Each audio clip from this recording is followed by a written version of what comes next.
This episode of Better is going to be very hard for me to get through. It's an experience, a story about something that happened to me in my personal life years ago that is disturbing. It's graphic. It forced me to confront uncomfortable truths about this world. And it also helped me become better. And I'm hoping it'll help you become better. And that lesson was shared by an absolutely wonderful actress named Eva La Rue, and she contributes to this with her better moment. And all I gotta say is buckle your seatbelts because this is going to be a rough ride. But when we come out on the end of it, we're all going to be better for it.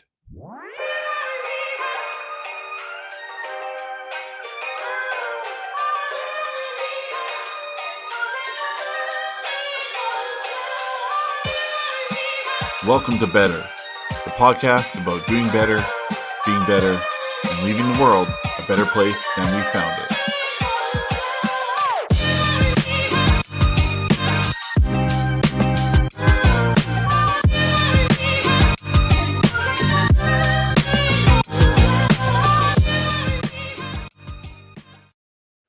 What's going on, everybody? Welcome to Better, Do Better, Be Better, and Make the World a Better Place. Today, we're going to talk about being better. And before we jump into that, I want to talk to you guys about a story of making the world a better place. So let me just bring this up here. So this is a news story that I came across the other day. New $1 test using origami paper sensors can detect infectious diseases like COVID with just a mobile phone. So I'm going to read this off to you quickly. A cheap new test using origami paper sensors can help detect infectious diseases such as COVID-19 much earlier and easier than current methods. The innovative method identifies biomarkers in wastewater, enabling rapid tracking of diseases using the camera in a mobile phone, and costs only $1 for each use. So this is Cranfield University researchers in England came up with this. Validated, led to these new sensors, which were worked on from the University of Glasgow and I'm going to butcher this, the Hangzhou University in China.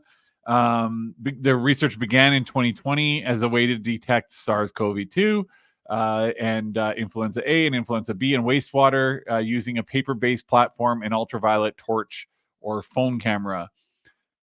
So the story goes on. I think you should go to the goodnewsnetwork.org and you should check it out. Really cool story because the faster we can detect these things, the ease of use, the availability, the ease of availability for people to be able to detect infectious diseases and take action quicker, game changer. So to these scientists, to the people that are following it, to the people that are funding it, to the people that are involved in researching it, to the people that are verifying the studies, to the people that are making this happen, thank you. You're making the world a better place, and we're all better for it. So again, thank you. All right, so now I want to jump into the story that I have for you today. Again, like I said off the jump, this is going to be disturbing for you to hear. The episode is titled, at least at the time of me doing it, we change it all the time, Girl in a Dumpster. Okay, so years ago, I worked in nightlife. I did a lot of events. I helped launch several dozens of nightclubs. I was involved in promotions, marketing, operations, the whole nine. One project that I was particularly proud of was one called Mystique. It was a nightclub in downtown Winnipeg, kind of like downtown, but also in the Exchange, which is, everybody likes to create this distinction in our city between the two areas, but it kind of like rides the line between the two. And our downtown has been pretty rough over the last several years, and at the time was pretty rough when Mystique was open. And this is dating back to 2009, I think 2010, something like that. So we're going way back in time, right? And we opened up this club, and it was an interesting opening. We had this massive burst of success and then this drop off, but we managed to get through the drop off. Had some very cool events, great theme nights. Very proud project for me because everything from the renovations to the marketing to the operations to the production, all that fell on my shoulders, and it led to other great things in my life, and very cool project. However, this is where the story takes a turn. I was usually the last one to leave the club. After counting out the tills, doing tip outs with the bartenders, cleaning up, looking at security footage, putting out marketing videos, all this stuff was done at the end of the night. So I'll say it was around 4-ish in the morning. I was taking out some garbage that was left by the back door, and I threw these bags into the garbage bin. And I turned her like I did every night, right? No, I'm going to paint the picture for you. So our club backed onto a back lane, and there was a dumpster there with this one orange spotlight that came off of the auto body shop that the dumpster was in the parking lot of. And it's very ominous looking because there's lots of shadows, lots of dark spaces. It's movie-esque for something very bad to happen. If you were to put together a drama or something with violence, you would use this as a set for that. So I walk through the back lane. I walk up to the dumpster. I'm probably 10, 15 feet from the dumpster. I pitched a garbage bag. I think I had actually 3 garbage bags. So I pitched the garbage bags. And I turn to walk away, and I hear...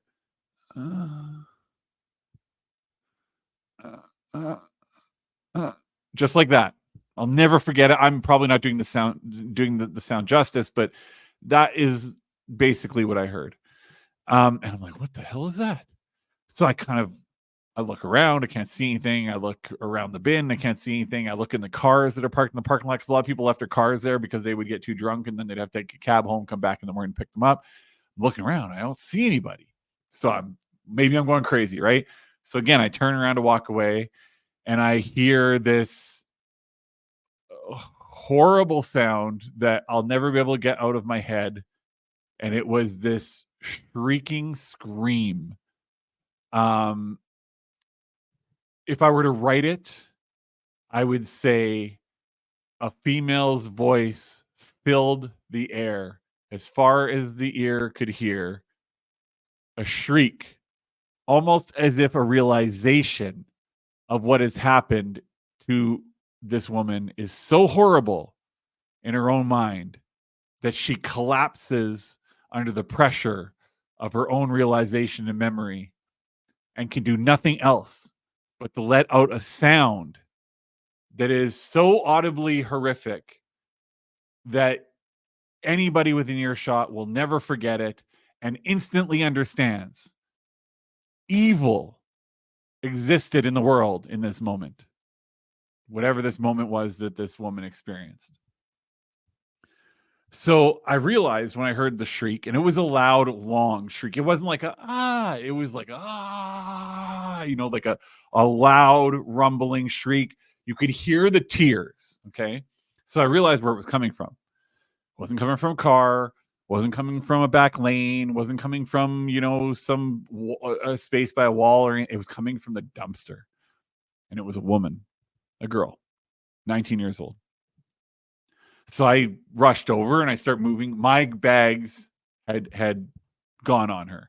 That's what basically had kind of like woken her up or brought her to, right? So I'm moving the bags and I see her. And she was I've had so many nightmares about this moment when I moved that last bag. Because I moved a bag that was by her feet. And I saw cuts and blood on her leg. And then I moved the other bags. Sorry, my voice is going to break up. This is very hard for me to talk about. I moved the other bags and I see her face. The last bag, I saw her face. And I remember the first thought that came to my head very distinctly was, how is it that this is even a thing in my life right now? very selfish thought, because I'm worried about I'm wondering how it is that I have come across such evil. So I kind of, I ask her what her name, what's going on. She's very incoherent, total shock in her face. Okay. She's got blood and cuts on her face. Her clothes are torn. It became almost instantly obvious to me what happened here. So I got into the bin. So first of all, I got some, I ran away. I grabbed a tray, like a cart that we had in the club. I put it next to the bin. I jumped in the bin. I picked her up. I put her on the cart because otherwise I would have had to drop her on the ground. And then I got out of the bin and I picked her up again and I brought her into the club. And I didn't know what she wanted me to do, but all I could really think to do was call the cops. I wanted to kill whoever did this to her, and she needed to talk about it. That was how I was addressing the situation here. Okay. And I learned something very valuable in this moment. And that is, she didn't need my version of help. And I'll talk to you about that in a second. But first, I want to bring in our better moment from Eva La Rue. This is an actress who she was probably my first celebrity crush. An absolutely just a rock star, beautiful woman, extremely talented. You've seen her on CSI Miami, a couple soap operas. She's done a lot of stuff. She's a very talented actress, great at conveying, bringing weight to a scene or levity to a scene.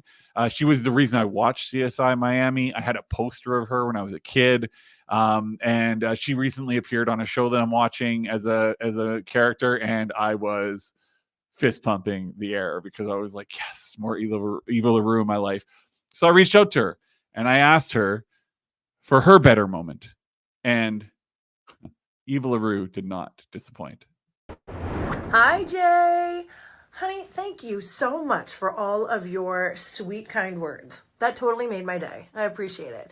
Now, you had a really good question that I would love to answer, which is, was there a time in my life when I had to rise above and do better, where I was not doing well and I needed to learn to do better or be better? And I have a very specific time in my life that stood out to me, and that was 4 years ago when my ex-husband passed away suddenly. And he and I were still great friends. And he is my only daughter's dad. And it was her senior year of high school, and it was the beginning of COVID.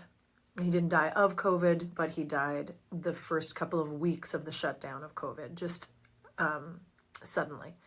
And my daughter went into a complete, as you can imagine, emotional, spiritual, psychological spin out, into a deep depression. We were also in lockdown in COVID. I think in that first 6 months, I might have been my worst self. I was dealing with the grief and the heartbreak and the anxiety and the depression, the anxiety from the COVID, the fear, and then I was dealing with it for my daughter as well. And I did not find that I was being my best self. I was trying to be the best parent that I could be, and that was not working.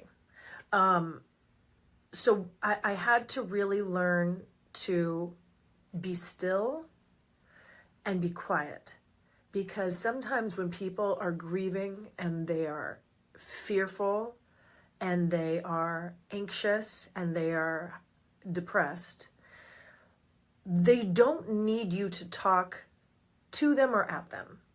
They don't need someone to tell them how it should be, how it could be, if they just did this, if they just did that. They don't need information and they don't need a solution. What they really need is for somebody to sit in the mud with them.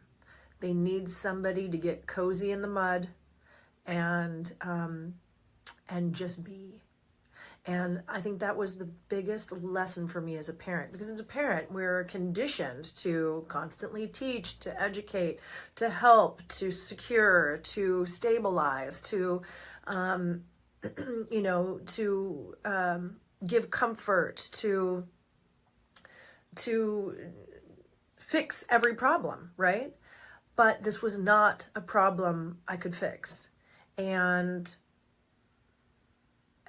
I just had to learn to just be for her, because she just needed me to sit quietly with her and cuddle her, watch TV with her, let the grief come and go in the big ass mess that we all know that it is.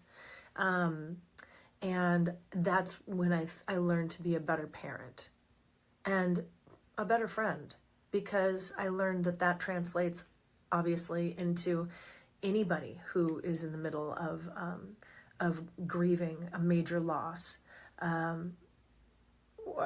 They just need somebody to just sit in the crap with them, right?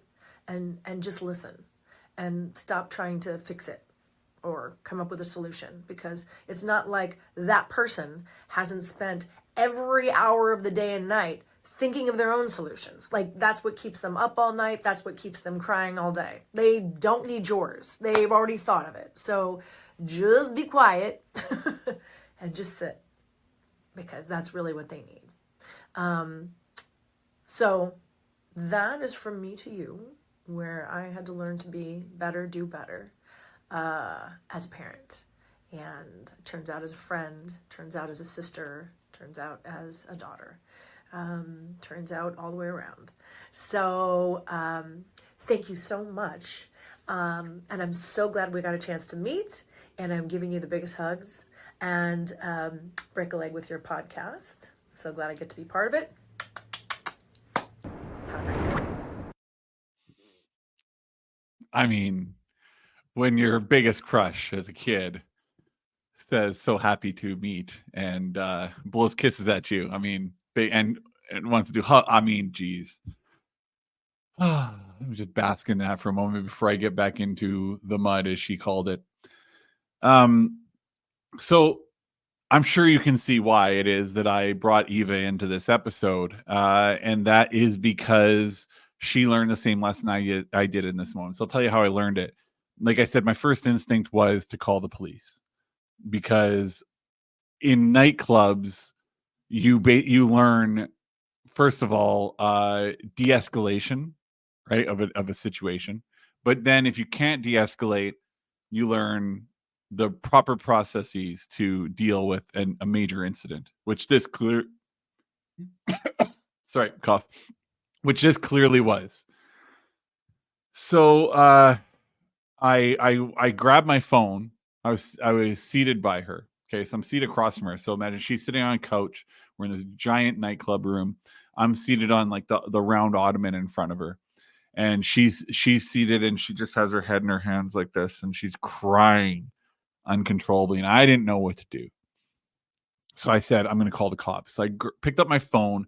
I went to dial 911. She grabbed the phone out of my hand and hucked it across the room and started screaming at me not to do anything.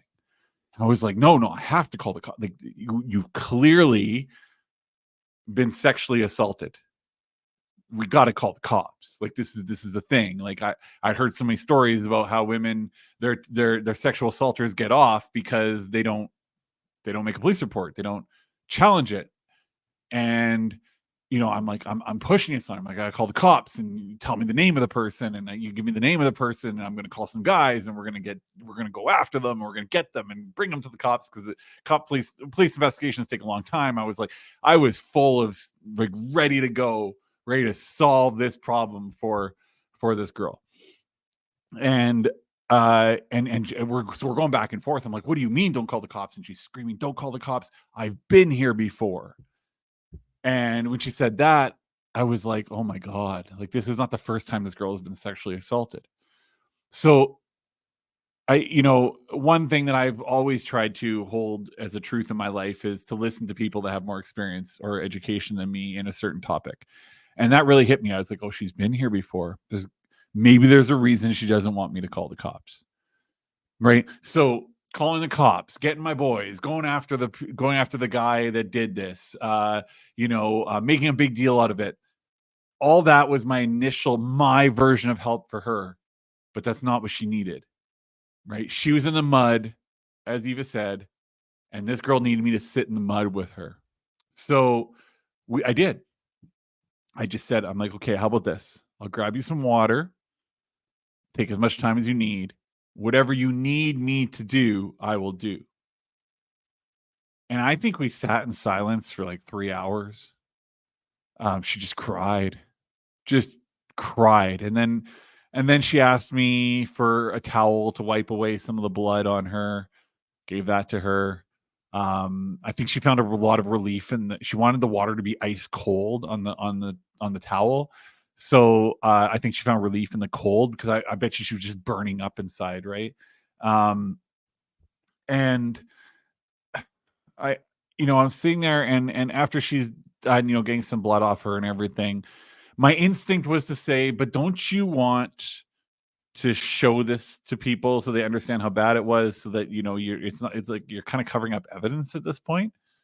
But I didn't, because in this moment I'm learning that I have to help her the way she needs to be helped, not the way I think she needs to be helped.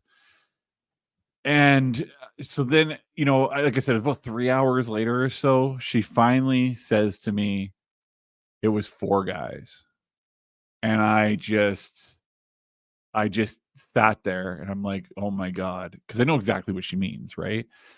And then she lays down on the couch, and she was kind of like trying to get a comfortable position. I asked her, do you want a pillow? And she said yes. So I went, and we had this is actually around a week when we did this giant pillow fight in the club. So I had these pillows that were made out of feathers that you basically hit people with, and they would blow up and the feathers would go everywhere.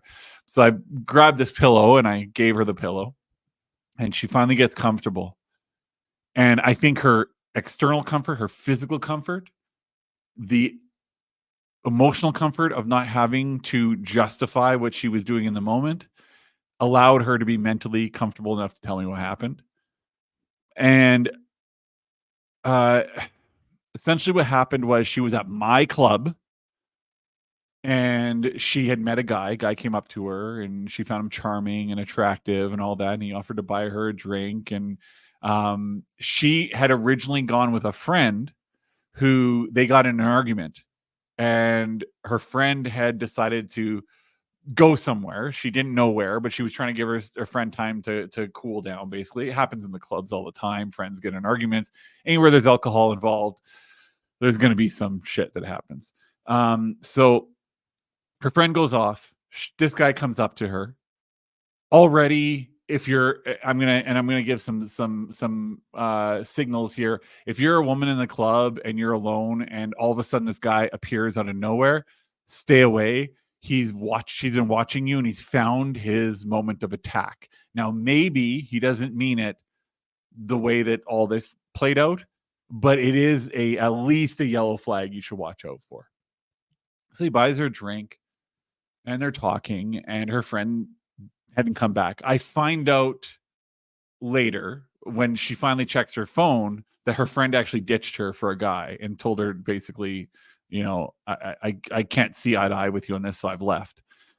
She never got that message until she checked her phone hours later. We're talking at like 9 or 10 in the morning. So basically this guy starts showing her attention, and she starts to feel weird. She says, "Oh, I think I'm feeling sick." Another big flag. This is not a yellow flag. This is a red flag.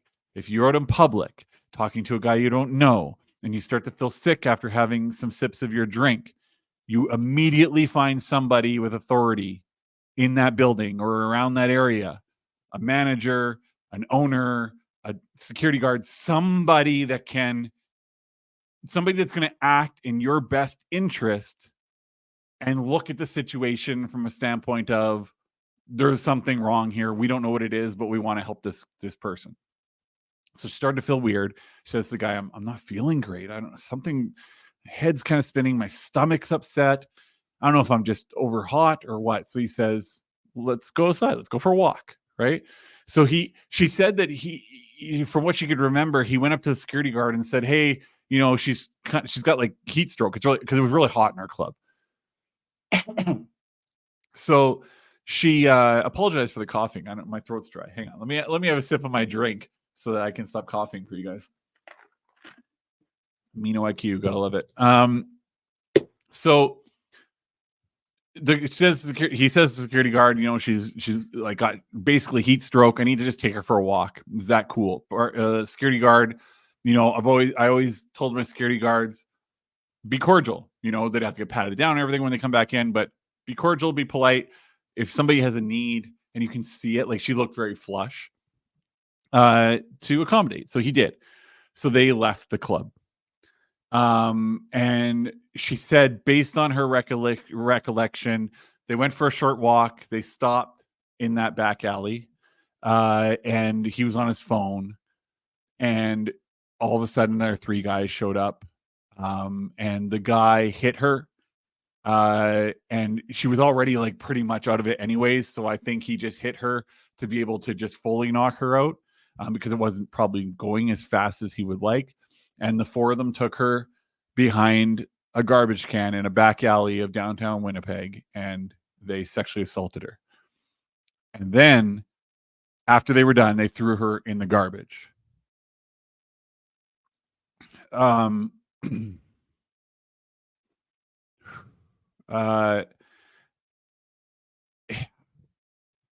she told me that part, I remember sitting with it for a second and trying to understand what I heard, because it takes a moment to process information. Like if you have any kind of heart at all, you're going to hear something like that and it is going to just absolutely collapse your world in that moment. So I came to the realization pretty quickly. First of all, people like to victim blame all the time and act like sexual assault is generally, a lot of people blame it on the woman. Her dress was too short, she showed too much cleavage, she's too pretty, she's too this, she's too that. It's all bullshit and nonsense. It is up to us to not create victims of other people. That's it. That's our job. We have one job. And these guys took it upon themselves to sexually assault this woman, and throw her in the garbage. And I realized in that moment, so this is what evil is. This is what pure evil is. Now, I had experienced some messed up stuff in the clubs and in my life. I experienced some very bad things. I do not have rose-colored glasses for this world.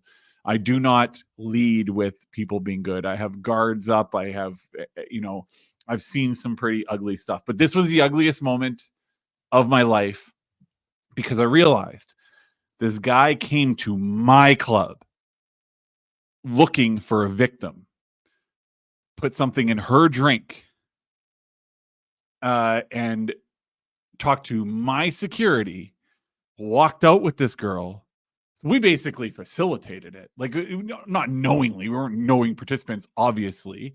Anytime we've ever seen a woman in distress, we've gone out of our way to help. I've been in physical fights with guys, stopping them from taking a girl out of a club. But this girl didn't show. The security guard said this girl didn't show signs of that. She just looked like she was like overheated. Like the guy said, he had no reason to doubt it. But this guy came to my club, identified a victim, created a victim, and walked away without any kind of regard for her life. What he did this knowing that for the rest of her life, if she didn't decide to end it herself, would have to live with this and change the course of her life forever. That's evil. There's no other way to put it. If you make a plan to create a victim, in such a way, and you go out and you do it and you walk away, you are 100% evil and you need help. Back in the day, I would say you need to die, but I think you need help. We need to figure out what's wrong with these people and why it is that they are doing what they're doing. What motivates them to do these things, so we can fix it in the future, because this is just, it's disgusting. It's the worst of humanity. So what ended up happening was I looked at, she asked me, because she had been through a sexual assault before and nothing came of it. In fact, it ruined her life because everybody kind of shamed her. And this is a different time. I don't think that happens as much now, but back then, victim shaming was huge. And the cops weren't able to do very much. And in this case, she didn't know the guy's name or anything. So I went, I was able to see this guy. I was never able to figure out who this guy was. Somehow, this was before ID scanners for every ID came in your door. And this is a big case for why your ID, I know everyone, you don't want your ID to be scanned because you want your privacy, blah, blah, blah. But these are the instances why it's done now. So whether she came in as a VIP or whether we're trying to push the line forward quicker because we had too big of a lineup because it was a very busy night that night, whether she came through with an owner, a manager, a promoter, somebody like that, she was checked manually he was checked manually, all this, whether he came in as a VIP or whatever. I said however he came into the club, manually he would have been checked, but he wasn't scanned. Never saw the guy before, never saw him again.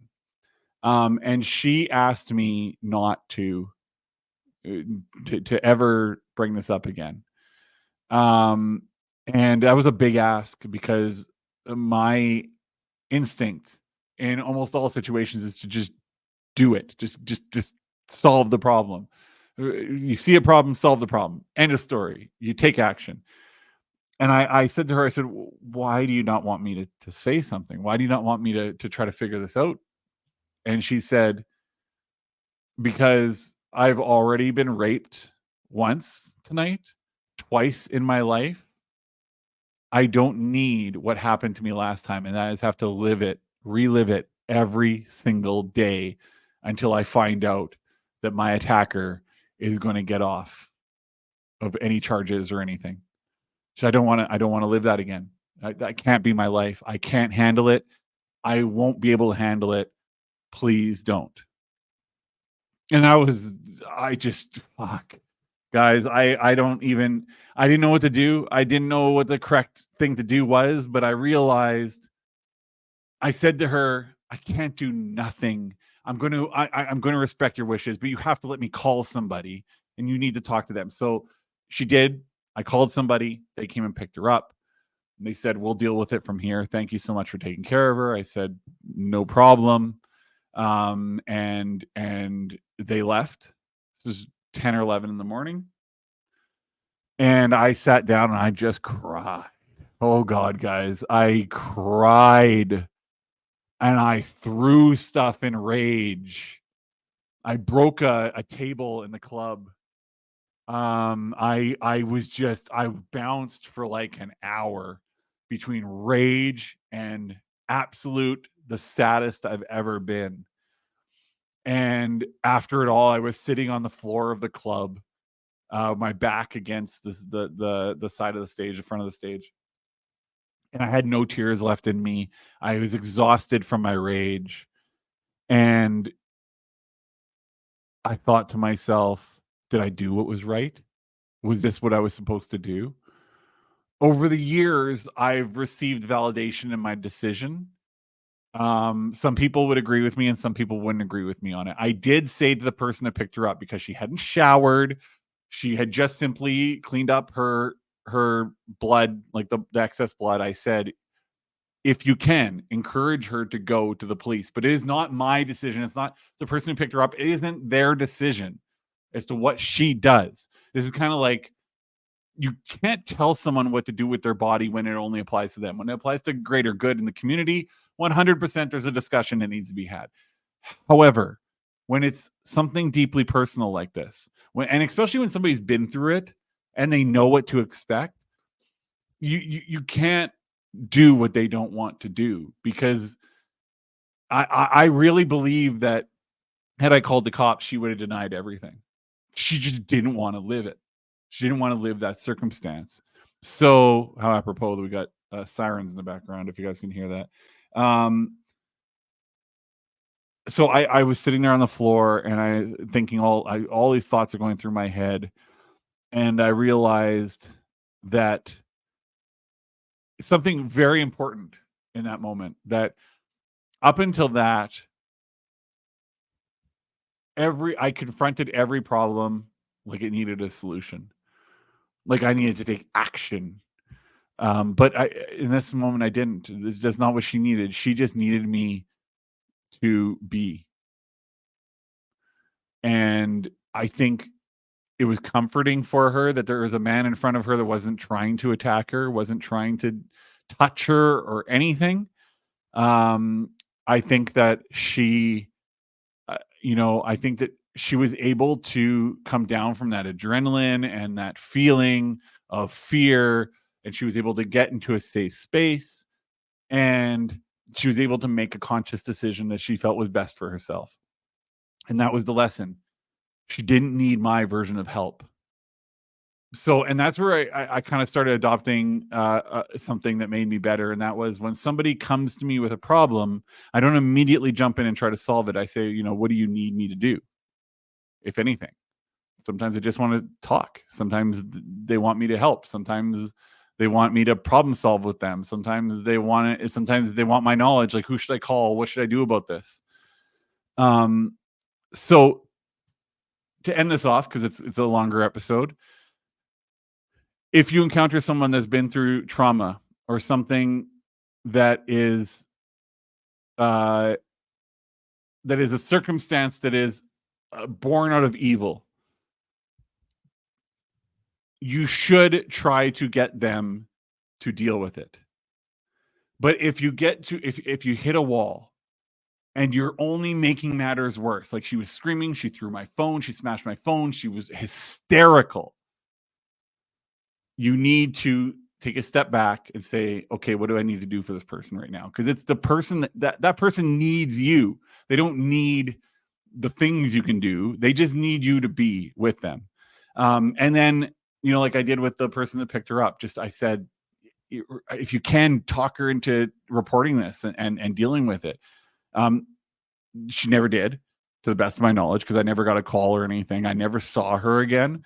But it was a very important moment in my life where I learned to do better for people that are experiencing trauma is to simply be in the mud with them, like Eva La Rue said. So, I'm going to end like this. If you have been a victim of this kind of evil, I do think that you should, my personal opinion, you should report it and you should try to solve get this person arrested, get them out of the circulation of society. I did, for several weeks afterwards, try to find this person. I couldn't. Nobody really could remember him. Our footage at the time, like 2000 whatever, the club footage was horrible. You could barely make out the face, like you couldn't even really make out the face. You could just make out, like, okay, dark hair, these certain feet, but you couldn't make out like what color their eyes were, whether they had olive or tan skin. You could kind of try to deduce their height, but not really. I did talk to several people to see if there's anything I could do, but there was really nothing I could do. We didn't have a lot to go off of. But if you have been assaulted in this way, if you can handle it, report it and deal with it. And if you come across somebody that has been a victim of this kind of evil, please, help them the way they need to be helped. And at some point, whether it's to them or to probably better to somebody around them that knows them better, appeal for them to go and deal with the situation. It wasn't my place. There are actually, I'll say this, there are actually several things that she wanted to do that I said, well, she wanted to shower. I said, well, we don't have a shower. It's a nightclub. There's no shower here. And that's when I first introduced, let me call somebody for you. And it wasn't for the intent for her to shower. It was for somebody that she knew better to talk to her about reporting this thing. And she, she just kind of wanted to not deal with it. And I get that. I don't know how she dealt with it afterwards, but I know that in the moment, that person that picked her up said to me, after everything she's been through, thank you for handling it the way you did. And it was all we could really do. We had nothing to go off of. She didn't want to report it, and it's her body, her choice. Her trauma, her choice. I could tell from the person that picked her up, very sincere, was going to be a support system for her. And I'm going to say this as a last ending point as well. If you're a guy who has any of these thoughts of doing these sorts of things, go get help now. You are messed up and you need somebody to help you get through that, because this is not something you do. This is not something you do in a civilized society. This is not something human beings should be doing to each other. I will never forget this moment in my life. I will never forget her shriek. I will never forget those grunts. I will never forget her hysteria. I will never forget her story that she told me and why she didn't want to go through the process of dealing with it. Today, though, I will say things have gotten better. And I really do believe that today, if this had happened, she would have had a much more support around her. But back then, victim shaming was the way, as sad as that is to talk about. So, yeah, that's the story. That's what happened years and years ago. That's what taught me that we just need to help the way a person needs to be helped, not the way we think they should be helped. And you just have to pray that what you're doing is right. So yeah, my better moment was that lesson here. Okay, so that's all I have for you on this episode. A very hard one to get through. Some people might think that what I did was wrong. I should have called the cops. Like I said, I really believe, based on the way that the things she said, that she would have retracted, and she didn't take any actions that she couldn't take back. The person that picked her up, she trusted that person enough to pick her up after this situation. It was somebody very close to her, and I just hope that they were able to help her. And if you're out there, if you're watching or listening somehow, I hope you're okay. And I hope that that you were able to find the support you needed to be able to get through this, whatever that support looked like. Okay, guys, I'll talk to you later. Thanks for checking out Better. If you got to the end, it must mean you liked the episode, right? So how about 5 stars? Maybe a sub, maybe a share. Great universal comment points. And good luck on your better journey.